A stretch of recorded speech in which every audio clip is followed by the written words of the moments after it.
The rise and fall of Uncle Crep is a tale that not that many people actually know, despite him becoming one of the biggest YouTubers on the platform with a following of 7.5 million subscribers. He was wiped off this platform instantly and just so clean, like Mr. Clean level. Like Mr. Clean came in here and just fucking magic erasered him off of the platform, and like nobody even knows who Uncle Crep is anymore, even though he was like one of the biggest people on the platform for a couple of weeks. And for the few of us who actually know about Uncle Crep's downfall, a majority of us don't know the true story behind it. I didn't even know the true story behind it. I was like you guys. I believe that, Uncle Crep just posted too many edgy videos, got a lot of them taken down, and then got cancelled by Dream on Twitter, but there is a lot more to the story than the average commentary channel will let you know. And from what we've been able to tell, Uncle Crep got hacked. That's what we assumed what happened, and we haven't heard from him at all in the past few months, but we assume he got hacked since every video, except his first video, oddly enough, has been completely deleted, and we believe he moved to a new brand account or something, because, he has all the views on this video, all the statistics on this video, but his sub count just disappeared. I resubscribed to this account because, for Reddit I found out that this happened. I was subscribed to his old account too, but geez, he lost so many fucking subscribers. He's at 18 subscribers now. What the fuck? But, yeah, as we can see, his first video, 11 years ago, was a Kane and the Wolfie Cat caughting 180p video, which, at the time, that was, like, the perfect thing to post. Like, if you wanted to get viewers and boost your sub count at the time, if you posted the Kane and the Wolfie Cat video, and especially something like Kane and the Wolfie Cat Con 180p exposed video, as we can see, it did really well, and this is probably where a majority of Uncle Crep's fanbase, OG fanbase, came in. I think he got like up to 200,000 subscribers off this video. I don't remember the exact details, it's been a while, but this is how I was introduced to him as well. But it's just a shame to see the ruins of this channel with just this, and we go over to his bio, and it's his bio, what his bio was like before he got hacked or whatever. This was his bio, but his join date's all messed up, and his views are like, I don't even know what the hell's wrong with these views. Like, he had like fucking 11 million views in that video, but only 400 views here. I don't know, it's all messed up, but all of his links are the same. It's just really rather odd. But before we get into the details and speculations on how Uncle Crep's YouTube channel failed, let's first talk about a little bit of history of Uncle Crep. Uncle Crep rose to power in a time when YouTube is very young, which is probably why he managed to cultivate such a strong audience. If you were on YouTube 11 years ago, and you kept posting content to today, you are going to get 1 million subscribers. It doesn't matter what you're posting. If you posted consecutively for 11 years on YouTube, you were going to get 1 million subscribers. That was just a guarantee. But Uncle Crep's content was usually... he was like the first commentary YouTuber, to be honest. He wasn't exactly a commentary YouTuber, but he sort of was like the father of commentary. Now, we saw his original video, Kane and the Wolfie Cat Kong 180p, and it was just a bunch of allegations against Kane and the Wolfie Cat with a BuzzFeed background, which is rather odd, but Uncle Crep slowly rose to power off of making BuzzFeed videos and commentating on them.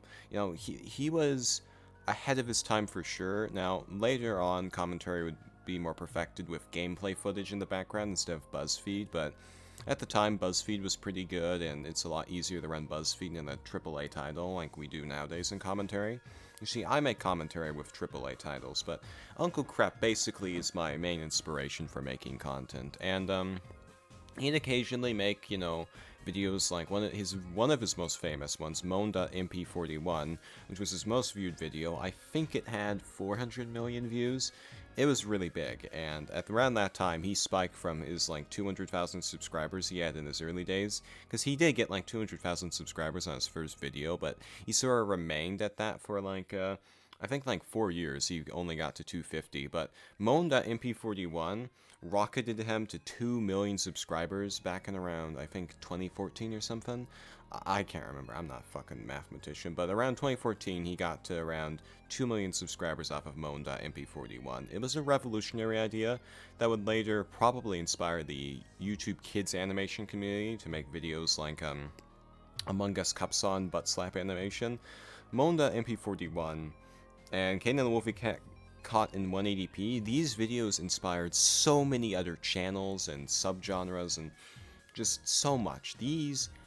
Uncle Crep just was like a major beacon of light in the YouTube community. He created so many things that would later go on and inspire entire genres on YouTube.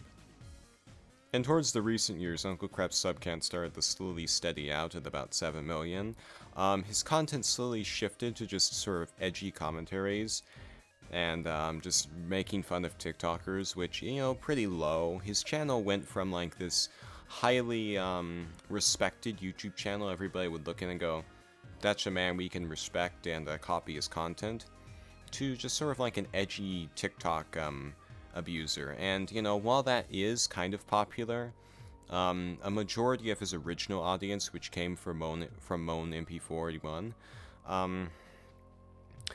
they weren't too fond of the new Uncle Crep, so they started unsubscribing, and Uncle Crep's channel just started plummeting into the ground as it lost 2 million subscribers in a year. So by 2020, Uncle Crep was at like 6 million, 5 million subscribers, and he just lost a huge chunk of his subscriber base, and it was rather sad. But actually around 2020, as more people were sitting inside, people who didn't even know what an electronic was started to buy iPhones and watch YouTube, Uncle Crep's fanbase actually started to crawl back up to around 6 million, and at this point, around early 2021, is when things started to get really bad for Uncle Crep.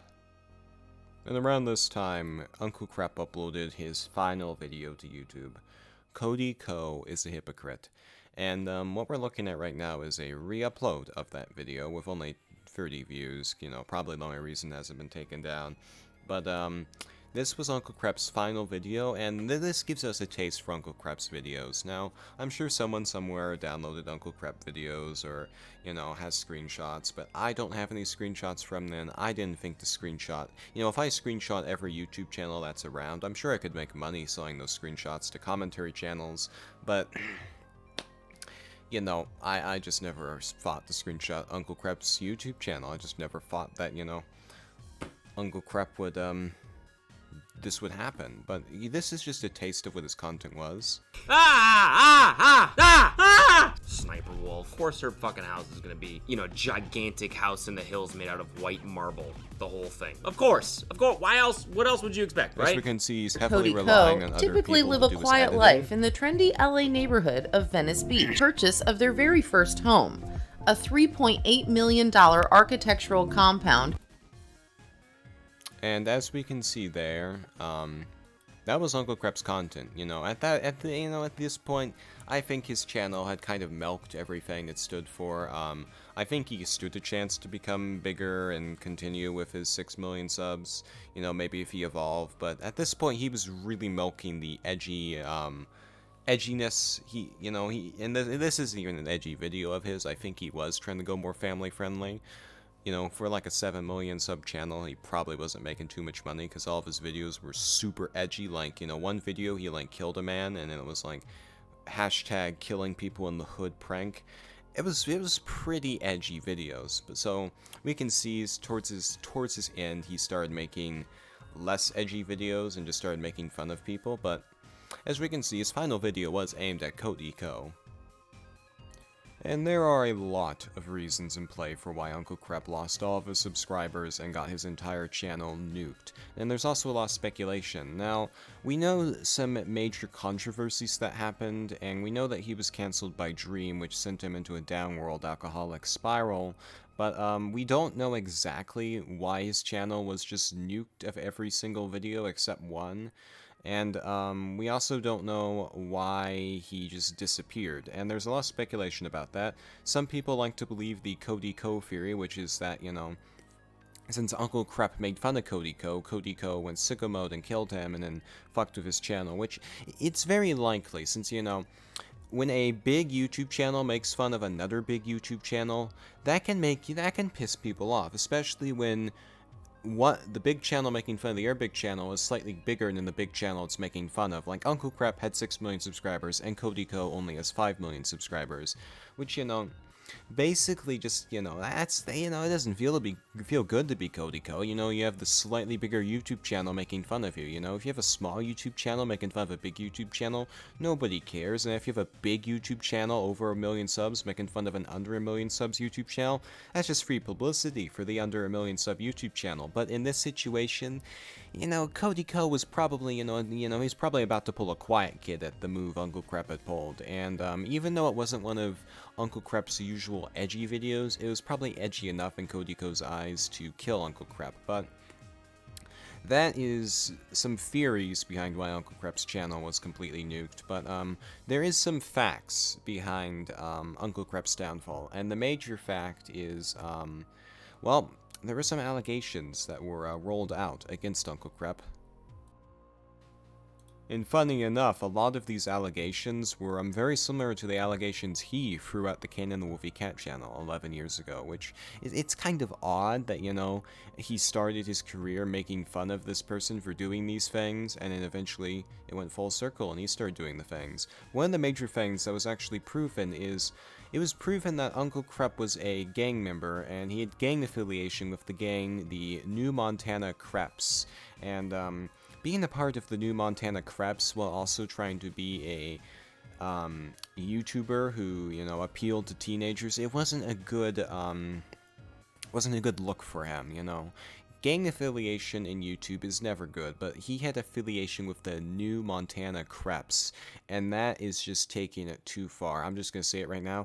That's just taking it too far. It doesn't matter what else you do, okay, it's just going too far. And this actually explains some of the things, like, a lot of his videos were featured around pranks in the hood, like, killing 12 people in a homicide, hood prank, it kind of makes sense now, He was a gang member, which, showed how he had access to the fully automatic assault rifles, and, how he got away with murdering 12 people for a YouTube video. It just, it's just a lot of things aligned once we had proof that Uncle Crep was affiliated with the New Montana Creps.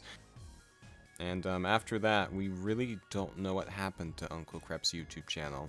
All we know is nothing good happened. And yeah, that's just why you don't make fun of Cody Co in your videos. I think that's what we can learn from Uncle Crep's mistake. And unlike a lot of YouTube channels, he fell quite silently, and this is one of those YouTube deletions or YouTube cancellations that's as great as, like, with Leafy was here, or whatever the fuck his name was, Call Me Carson, J-Station. This is one of the top cancellations, YouTube channel failure, and YouTube channel terminations in the history of YouTube. And it's a shame that such a glorious YouTuber who paved the way for so many trends and genres on YouTube had to go like this. But that's about it. Did you like that video? Of course you did. That video was shit, but it was me practicing pulling shit out of my ass, because none of that was scripted. I paused occasionally to clear my throat, change some Google pages, and mess around with OBS, but for the most part, I just pulled all the information I just spewed out of my ass. So, yeah, I might become a one of those, like, documentary like YouTube channels who's like, this YouTube channel lost 100 subscribers on Wednesday the 3rd, March 2020. One of those YouTube channels, but instead of, like, doing research and having really good editing, I just do standard commentary shit and pull it out of my ass. I'm ranting, but what I learned here is it's really easy to make 10-minute videos on YouTube. I don't know why people are obviously, like, struggling to make 10-minute videos on YouTube, like, really milking it. Like, I get if you're trying to make quality content, you don't want some random man ranting and just talking randomly, but, if you just try, I've seen, like, YouTube channels, like, put, like, 4-minute just blank screens, or just not content at the end of their videos to get to 10 minutes for mid-rolls. Just like, just rant, just make it bad. If you're gonna do that, just rant at the end or something like I'm doing. I already got 15 minutes. Eat that, suckers. But I mean, just rant. It's really easy to get to like 10 minutes. Like, oh my god. It's also easy in speech. Like, speech is so easy to get to like 20 minutes. Just randomly rant like this, you just go in circles with a few filler and make the people feel like you're talking about something you're really talking to. Why is your